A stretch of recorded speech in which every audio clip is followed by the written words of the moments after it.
अस्सलाम वालेकुम। उम्मीद है आप खैरियत से होंगे। आज की वीडियो में हम बात करेंगे 2022 में जो एसएसटी जनरल लाइन का पेपर आया था उससे इंग्लिश का पोर्शन।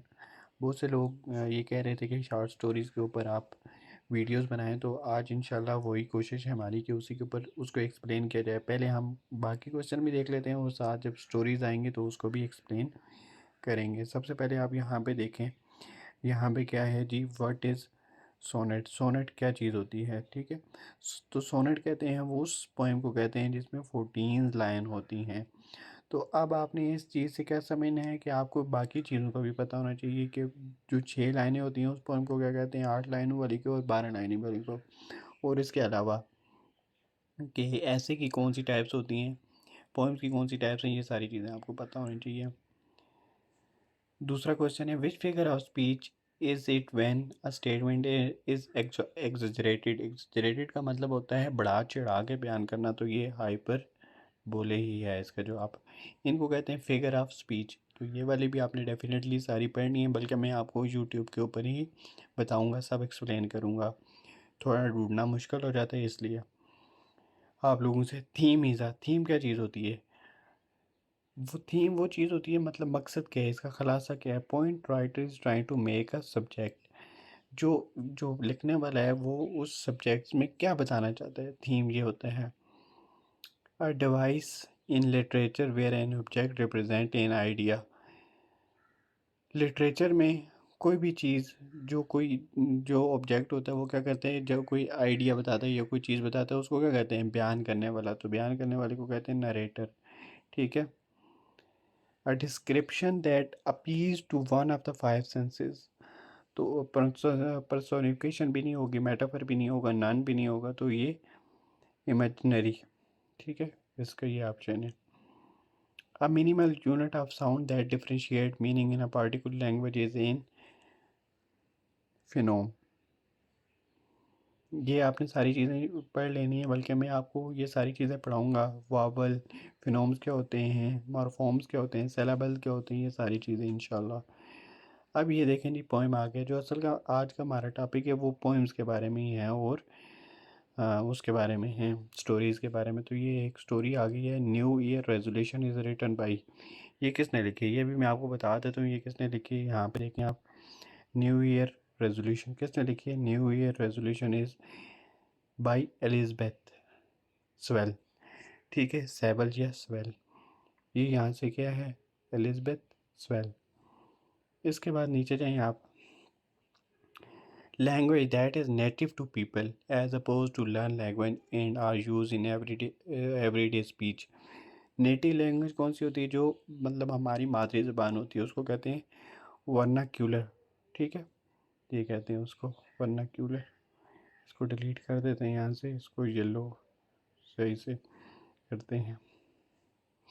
अच्छा, आज का जो मैं सिर्फ स्टोरीज़ एक्सप्लेन करूँगा, स्टोरीज़ और पोएम, इसलिए मैं बाकी चीज़ों को एक्सप्लेन नहीं कर रहा हूँ। ये जितनी भी चीज़ें इंशाल्लाह एक एक करके हम सारी एक्सप्लेन करेंगे। अगर आपने चैनल सब्सक्राइब नहीं किया तो ज़रूर सब्सक्राइब कर लें। नीचे जाते हैं, changing from one language of dialect to another according to context in which one speaking is known as. देखें, एक से दूसरी में क्या हो जाना, स्विचिंग करना होता है ना, तो कोड स्विचिंग इसको कहते हैं।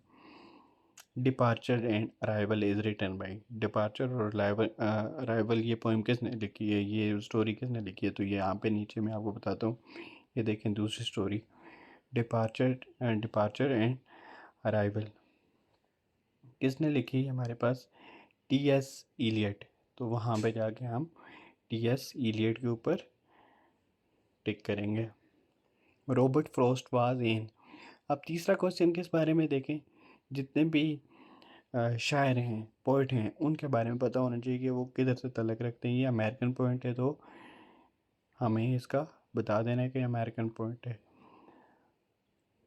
Tartary is a poem written by. ये भी देख लेते हैं कि किसने रिटन लिखी है ये टार्टरी। ये सारी पोएम्स मेरे पास हैं और स्टोरीज़ भी हैं, तो इंशाल्लाह एक एक करके हम ये सारी स्टोरीज़ करेंगे और पोएम्स भी करेंगे। और डेली का मैं एक व्हाट्सएप ग्रुप में भेज दिया करूँगा, वहाँ से आप लोग उस पोएम को देख लें पहले, फिर उसको हम एक्सप्लेन करेंगे लेंगे विद उर्दू ट्रांसलेशन, तो आपके लिए भी आसानी हो जाएगी, बल्कि दो दो कर लेंगे, जिस तरह से भी आप लोग ग्रुप में बताएंगे। आज इंशाल्लाह मैं ग्रुप में लिंक दे दूँगा डिस्क्रिप्शन में ग्रुप का, तो आप सब लोग ज्वाइन कर लें। अभी न्यू ही ग्रुप बनाऊँगा तो इसलिए इतने ज़्यादा मेंबर नहीं होंगे, लेकिन आप लोगों ने ज्वाइन करना, तो इंशाल्लाह आप लोगों के साथ मटेरियल शेयर करूँगा, ये सारा मटेरियल जितना भी है। टाइटल किसने लिखी है? By Walter Walter de la. Mare ने किसने लिखी है जी? ये वाल्टर डी.एल. मेयर। ठीक है, यहाँ से हम इसको टिक कर देते हैं। किधर है जी? ये है हमारे पास Walter de la Mare. Which poem is written in a praise of sleep? कौन सी पोएम जो थी वो, मतलब ये जो भेड़ होती है इसकी तारीफ में लिखी गई थी, तो ये भी देखते हैं हम नीचे। अच्छा ये है जी, Arabi was a sort of bazaar. The writer visited it. ये नहीं लिखी गई है, बल्कि इसके ऊपर वाली देखते हैं, इनमें से देखते हैं कि कौन सी लिखी गई है। ये सारी पोएम्स हमारे पास ये है मेरे ख्याल में।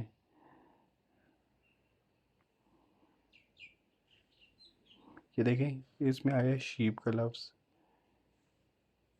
Compare sleep to him in forest. ठीक है, इसके बारे में लिखा गया है, तो इसका जवाब देख लेते हैं हम यहाँ पे। तो लाइट्स आउट, देखें यहाँ पे भी लाइट्स आउट लिखा हुआ है, ये स्लीप नहीं लिखा है बल्कि शीप लिखा हुआ है, लाइट्स आउट। इसके बाद नीचे जाएं जी आप। Which of the word describe the focus of pragmatics? Pragmatics क्या होती है? मीनिंग, तो इसका सही जवाब मीनिंग ही होगा। आज मैंने आपको बताया कि मैं स्टोरीज़ को एक्सप्लेन कर रहा हूँ, इसलिए बाकी चीज़ों के ऊपर इतना ध्यान नहीं दे रहा, बस उसका सही मानी आपको बता रहा हूँ, सही जवाब। The main character run after the shadow and develop in an imaginary world away from the reality in. कौन सी स्टोरी में जाता है जी? ये अभी हमने पढ़ी थी, ये अभी हमारे पास है, ये ऊपर वाली, ये अरबी। ये जब हम पढ़ेंगे तो आपको पता चल जाएगा इसमें क्या डिस्कस किया गया है। इसका सही जवाब है अरबी। ये in the story the necklace Matilda was wife of. Matilda किसकी बीवी थी? नेकलेस में हम जाके देखते हैं जी किसकी बीवी थी। ये देखो, मिस्टर लॉयजल इसकी बीवी थी, मिस्टर लॉयजल की बीवी। ठीक है, ये तो यहाँ पे क्या जवाब आएगा? Mister Loisel. What do we call the ability to read and write? जो लिखने और बोलने की सलाहियत होती है उसको क्या कहते हैं? सलाहियत नहीं, मतलब उसको सलाहियत ही कह लेंगे, लेकिन अब देखें हम कहते हैं कि शरह ख्वानदगी, शरह ख्वानदगी को इंग्लिश में कहते हैं लिटरेसी। तो इसका सही जवाब ये हो गया। Element of love hatred and compromise is found in the story. कौन सी कहानी में पाया जाता है ये जी? ये पाया जाता है, ये लाइट्स आउट में तो नहीं पाया जाता है, एक और कहानी है, एक मिनट, उसका नाम है, यहाँ से मुझे मिल नहीं रही, वो भी मैंने की थी, लेकिन वो उसका ये the shadow in the rose garden, ये भी पूरी मेरे पास पूरी पोएम पढ़ी हुई है, सॉरी कहानी पढ़ी हुई है, ये भी मैं आपके साथ शेयर कर दूंगा। The bear is an interesting humorous play about Russian widow. Bear, अभी देखें बियर, बियर किधर है? ये बियर नीचे, उस रशियन विडो का क्या नाम था वो पूछ रहे हैं। अरबी हो गया, बियर किधर है? टर्टरी भी हो गया।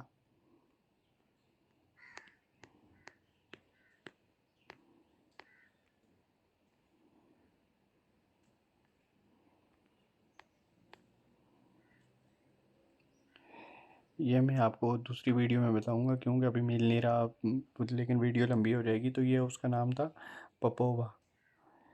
अच्छा, Liaquat Ali Khan justify the creation of Pakistan with a different point of view in his essay. कौन सा था? Pakistan and the modern world. तो ये आपने देख लेना, लियाकत अली खान ने कौन से ऐसे लिखे, सर सैयद अहमद खान ने कौन से, ये तो आप उर्दू पढ़ेंगे तो आपको पता चल ही जाएगा। डॉक्टर डिप्टी नज़ीर अहमद और जितने भी ये हमारे राइटर थे, तो ये पोइम से और स्टोरी से कितने क्वेश्चन आए? 10। टोटल इंग्लिश में क्वेश्चन आते हैं 20। तो पोइम्स और स्टोरी से कितने आ गए? 10। इसका मतलब है पोइम्स और स्टोरीज आपने लाजमी तैयार करनी है। अगर ये तैयार करेंगे तभी जाके आप इतने नंबर ले सकें इंग्लिश में, 10-15 ले सकेंगे। क्योंकि ऐसा होता है 2-3 इंसान को भूल भी जाते हैं, लेकिन कम से कम मार्जिन रखें कि आपको वो क्वेश्चन भूलें। तो उम्मीद है अगर आप ये लेक्चर मेरे सारे लेंगे तो आपका ये जो इंग्लिश का काम है ये कंप्लीट हो जाएगा। क्योंकि मेरे यूट्यूब चैनल के अलावा कोई भी जनरल लाइन की तैयारी नहीं करवा रहा इस तरह से। स्टोरीज़ आपको कोई नहीं बता रहा, पोएम्स कोई नहीं बता रहा, बता रहे हैं कोई लोग, लेकिन बस मतलब कि समझ लें नीम हकीम खतरा जान। तो अभी मैंने न्यू चैनल बनाया इसीलिए, ताकि बहुत से लोग जो थे पैसे दे के नहीं होते, पैसे अभी बेरोज़गारी है पाकिस्तान में, तो पढ़ रहे होते हैं और वो भी लेक्चर भी जो दे रहे होते हैं माशाल्लाह, अल्लाह ही उनका हाफ़िज़ है, तो गरीब आवाम को लूट रहे होते हैं। तो इसलिए मेरा मकसद यही है कि आप लोग फ्री में सीखें। तो अगर आपको वीडियो अच्छी लगे सब्सक्राइब ज़रूर करें और ग्रुप ज़रूर ज्वाइन करें। अल्लाह हाफ़िज़।